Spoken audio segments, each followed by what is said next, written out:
सहर में बंद हो एलपीजी सिलेंडर पीएनजी संजोग है बाध्यतामूलक।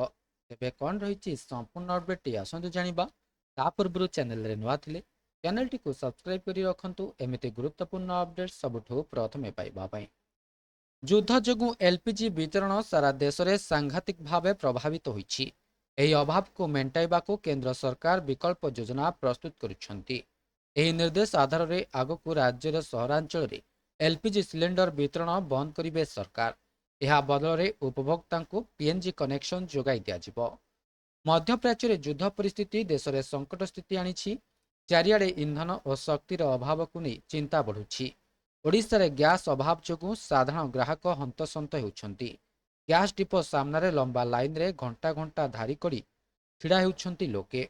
आउ एतिकी बेले राज्य जोगाण विभाग बड़ निष्पत्ति नेइछि। एलपीजी रो अभाव मेंटाइबाकू विकल्प व्यवस्था कराजिबो। एबे भी राज्यर बड़ सहर गुड़िकरे पीएनजी संजोग सात सपन पलटिछि। स्मार्ट सिटी भुवनेश्वर में वर्ष वर्ष है पीएनजी संजोग पई काम चली भी समस्तंकु दिया जाई पारिनी।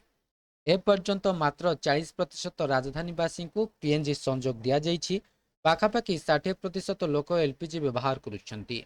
तेबे बड़ प्रश्न होछि 3 मास भितरे सबु सहरांचल गुड़िकरे पीएनजी संजोग केमिति संभव हेबो।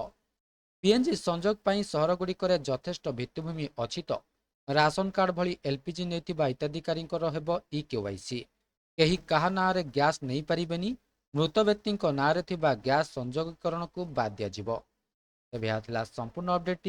भिडियोटी भल लगी भिडियोटी को लाइक करंतु, शेयर करंतु एवं चैनल टी को सब्सक्राइब करने भूलंतु नहीं।